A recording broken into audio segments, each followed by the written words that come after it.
What is up, you guys? It is your boy Brent Biggers here, and welcome to another video. In today's video, we are going to be doing, or I should say, talking about, Elemental. So, I heard from this guy that it was alright and stuff, but man, this movie kind of feels like I feel like it's good in average. At the same time, I would say, because this movie does have a lot of good, heck, not even good, great elements.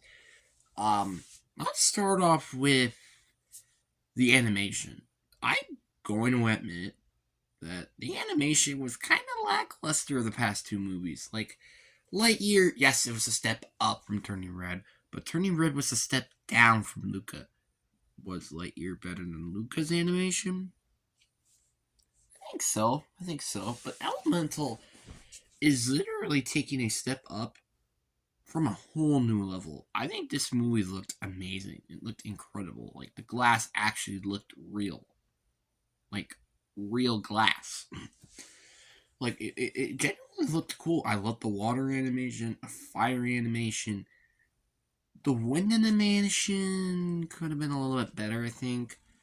But I think that's about it. I think it was still pretty good either way, but hey, this is my opinion. Um yeah, I think it was definitely very worth it. But and then I wanted to talk about what is the the beginning of the movie. The beginning of the movie was pretty wholesome, and I actually really liked it in the movie. Now we are going to about to get to the problems. The start off is the conflict. There is a very poor conflict with the movie. Also, here comes the spoilers. So if you don't want to be spoiled, go watch the movie because I am about to be spoiling a lot of stuff what happened during the movie. So yeah, let's start off with the conflict. The conflict is pretty poor and it's also very sad, and the reason why I say this is because of how quick it feels like there's a conflict. Like there are mainly, I would say, three conflicts in the movie. The first conflict are the water people. Well, I guess it really wasn't a conflict, but like they were just like a issue for the main antagonist, aka Ember, to deal with during the story. And then you also have them fixing a flood that quote unquote was her problem or her fault, I should say.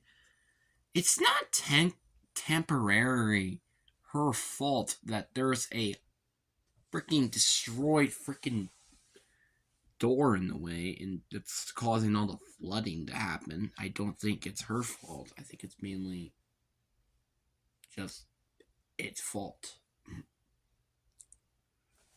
Then you got the and then you got then we gotta fight these people. Like, oh no, you're not gonna be my boyfriend. And then the lead comes and they say this, like, it's very predictable, I will admit, during the end. The end was very predictable. It actually was pretty freaking bad. And that was one thing. Like, after watching movies like Kung Fu Panda 1 and 2 and Megamind, it really started to hit me why this movie kind of didn't do as well. And also, let me just talk about the voice acting. The voice acting is honestly not that good. I kind of got like 15 minutes in, I got really sick and tired of her voice. Her voice was like, it seems some of her takes were just absolutely terrible. Like, I felt the emotion. Did I? Yes, I actually kind of felt a tear. Not gonna lie with you during the movie, just one tear, but that's about it. But still, there were some takes that just like, could you just took another take or something? Wade was okay. I don't think he was good by any means. The father was a good one. I liked his voice. Same thing with the mother. But the thing I didn't like was the freaking boy kid. The boy kid with all those scenes outside of the last one at the end was completely terrible. I also hated him as a character. This is a character, if he didn't exist, the plot would not change. And that's something that really pisses me off. It's like he was there for I don't even know what reason really. Like why was he in the movie? Like I wanna know that. Why was he in the movie? And also another thing I wanted to mention is that there felt like there was a lot of things that I missed. It seems like there were things in the story that I just didn't know that was in the story. Like, why did we all of a sudden went to, like I said, with the conflict, went to, oh, your shop's about to shut down, or to, now you gotta fix this thing for us. Why is it the conflict like that? It's so stupid. It's so dumb. You know what's the other thing that's kind of dumb? The cliche of like, oh, you're out of here. I want to live my father's life. It's just kind of just very confusing, and it's really hate. Like, and the lie conflict. Oh my god, the lie conflict. It is terrible. It is like Bugs of Life, but only slightly better. And you thought they would learn from this, I don't know, around like 30 years now. Actually, just kidding, it's like 25 years. But still, 25 years! It was 25 years ago. And this is one of the worst, like, cliches. Honestly, Bugs Life, I think it's a good movie. And aside of that stupid, like, cliche during the end of the movie. It's very annoying, very irritating, and I hated it. A lot. I hated it. So, and that is why I don't think Buzz of Life is that good. Same thing with this movie. That cliche was pretty freaking bad. You know what's the other thing that was bad? The ending. The ending was not that good. The only part that made it good was the respect bow thing. That was cool and wholesome. That was about it. Like the end. Like let me just tell you how the movie was from beginning to end. The beginning was good. Like I think it was pretty good and wholesome. There was some good things that good in the middle, but it was mainly kind of just mid or okay. The ending was just terrible. Like the climax was absolutely terrible. Like it literally felt like I was watching a flood. That's literally all it felt like I was watching. You know how dumb that really is? It sounds like I'm watching a flood.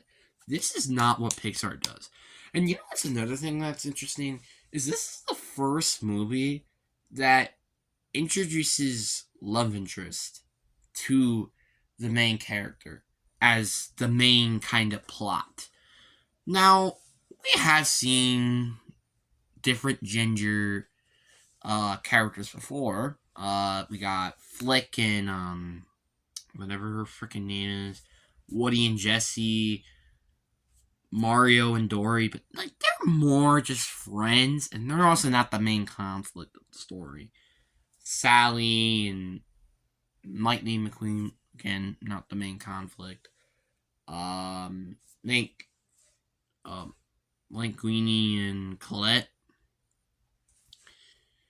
I guess you can say kinda with what's his name again? I don't know. The old man and the old lady from Up. I can't think of the name in the top of my head. I'm sorry. Then you got Mater and Harley, I think was her name. I don't know. Again, that movie sucks. Oh yeah, Helly and Mr. Incredible. Actually, I guess that kind of is the main conflict.